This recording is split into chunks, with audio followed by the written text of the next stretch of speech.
My wife secretly asked her former boyfriend to come over and repair the sink. I arrived home earlier than usual and found them sleeping together. I lost it, hit them both with a metal wrench, threw them out of the house with no clothes on, filed for divorce, and sent the video to his wife and all of her relatives. I'm typing this with bruised knuckles and no regrets. My attorney advises me to keep quiet, but I can't hold it in any longer. To give you some background, I'm 32 and run a forensic audio consulting business where I examine recordings for court cases and insurance fraud. Essentially, I expose liars for a living. It's ironic, considering my situation. I've been married to Melanie for 7 years. She's a veterinary surgeon at an emergency animal hospital, working tough overnight shifts to save dying pets. Typical hero stuff. At least, that's what I thought she was doing during those long nights. About a month ago, I began to notice subtle changes. She'd come home from her shifts smelling freshly showered, wearing new scrubs that looked untouched by surgery. I found lacy underwear in her work bag. Apparently, you need Victoria's Secret for emergency procedures. Then came the phone calls. In my line of work, I can detect voice patterns. When someone lies, their pitch changes, and their breathing becomes shallow. Melanie would get calls, step outside, claiming it was work-related, but her voice would drop an octave and become breathy, just like in the cheating spouse cases I'd documented. She also became secretive about her schedule. Suddenly, she was covering for Dr. Morrison, who was going through a messy divorce. Funny thing, I know audio analysis experts who have worked on divorce cases all over the city, and nobody had heard of a Dr. Morrison. The real alarm bell rang last Tuesday. Our kitchen sink had been leaking for weeks. I told her I'd handle it over the weekend, but she insisted someone would come while I was at work on Friday. She wouldn't say who and got defensive when I pressed her. Thursday night, she claimed to be working another overnight shift, kissed me goodbye at 10 p.m., dressed in fresh scrubs, hair neatly done for a night of surgeries. I watched her drive off, and something felt off, like those small signs were forming a bigger picture. Friday morning, I left for work as usual, with a deposition scheduled for 11 o'clock in a corporate fraud case. But at 10:30, the opposing counsel called. Their client had a medical emergency and needed to postpone.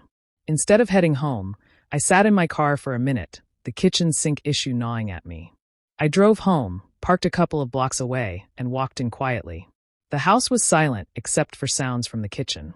I navigated my own home like a stranger, every step calculated.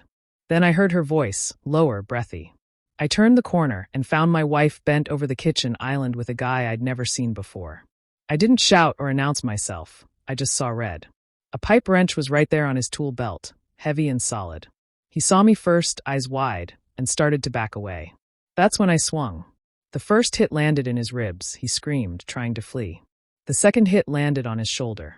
Melanie began screaming too, trying to cover herself as if that mattered anymore.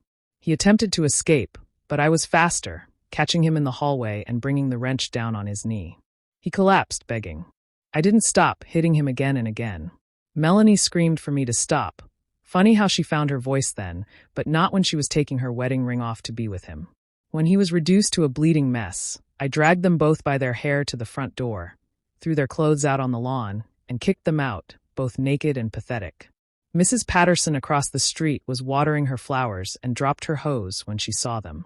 Melanie begged to let her dress. The guy was trying to cover himself, looking ridiculous. I slammed the door, running on pure adrenaline. I went straight to my home office, pulled up our security system. Cameras everywhere, a hazard of my job. I downloaded everything from the past month. I had set up audio recording on our internal cameras for a case I was working on, and I never turned it off. I started reviewing the footage with professional software and found what I needed, 15 instances of him coming over while I was at work, in the kitchen, living room, and our bedroom. I created a highlight reel, not overly graphic, but enough to show the reality. I added timestamps, and their faces were clear. I notified her parents first, then her siblings, cousins, and college friends. I even sent it to the veterinary surgery head and HR, along with the overnight shift supervisors who covered for her fake emergencies. But the best part? The guy left his wallet in his tool belt. I found out his name, Brad Kowalski, a married man with kids. I contacted his wife and sent her everything, highlight reel, license, screenshots of him entering my house multiple times, with a note saying, Your husband has been cheating on you with my wife. Thought you should know. A fellow betrayed spouse. That afternoon, I called my attorney and filed for divorce. I requested a restraining order, claiming I felt threatened.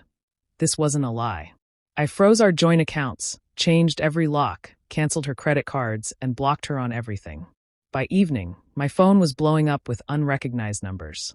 Finally, I answered one, and it was Melanie calling from her mom's phone. She sobbed, asking how I could do this, saying I ruined her life. I replied, "No, Melanie, you ruined your life when you decided our marriage vows meant nothing." She told me she would lose her job and license. Brad's wife kicked him out, and his kids were not my concern.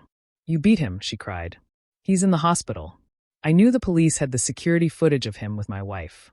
Self-defense. Crime of passion, my lawyer assured me. Melanie kept saying we could work through this, but I hung up. It's been 12 hours since then.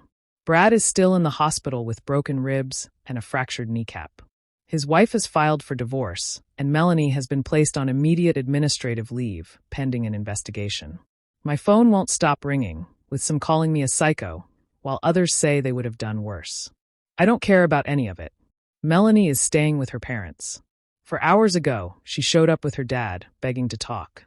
I played her audio of her calls with Brad through my speakers. Every moan, every "I love you" whispered while I was at work. Her dad couldn't look at her. They left without a word. The house is quiet now. I cleaned up the mess and threw out the kitchen island. I couldn't bear to look at it. Tomorrow, I will get tested for everything and burn every trace of her existence.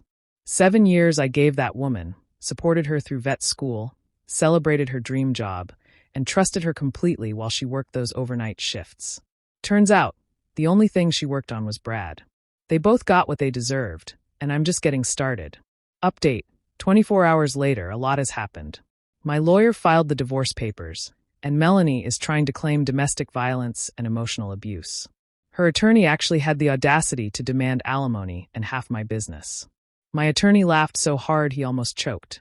Your client cheated with another man in the marital home. We have video evidence. She contaminated her workplace for illicit encounters. She wants money. Things changed quickly when we submitted the full evidence package. 247 pages detailing her buying lingerie and hotel rooms with our joint accounts. Her lawyer looked at her and advised her to accept our deal. Her car, personal belongings, and 30 days to find a new place to live. She signed.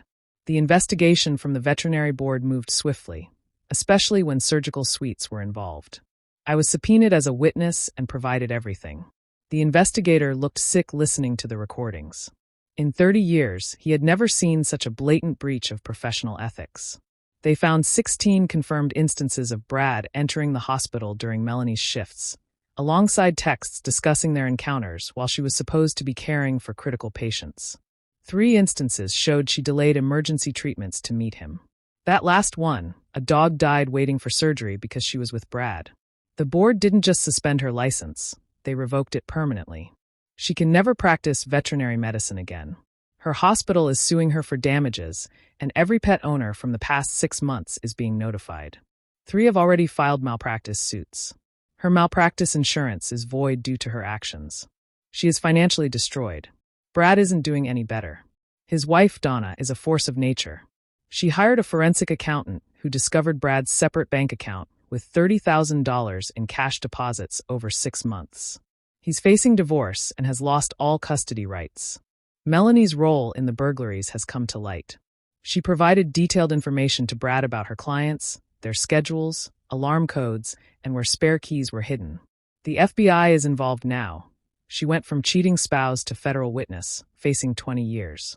Her lawyer negotiated a plea deal for her to testify against Brad. I watched her confess in court, admitting to numerous counts of violation and conspiracy. She claimed boredom drove her to destroy everything. The judge sentenced her to 8 to 10 years, and her parents lost their house paying for her legal fees. The divorce was finalized 2 weeks ago. She got nothing. The court even made her pay my legal fees due to her misconduct. She owes me $47,000. My business is thriving, valued at $3.2 million, and I've landed a contract with the DOJ. A documentary about my story is in the works, and I'm the executive producer. I've moved into a penthouse and started seeing a therapist, not from regret, but to channel my emotions productively. I'm engaged to a brilliant woman who understands loyalty, and we're expecting twin boys. Melanie's situation is dismal. She's making 23 cents an hour in prison laundry. I'm thriving while they suffer the consequences of their actions. This is my final update. Justice has been served, and I have no regrets. To anyone facing betrayal, document everything. Feel the rage, but channel it wisely. Don't just win, obliterate. Cheaters rely on your forgiveness. Don't give it to them. I'm living my best life while they're left with nothing. The end.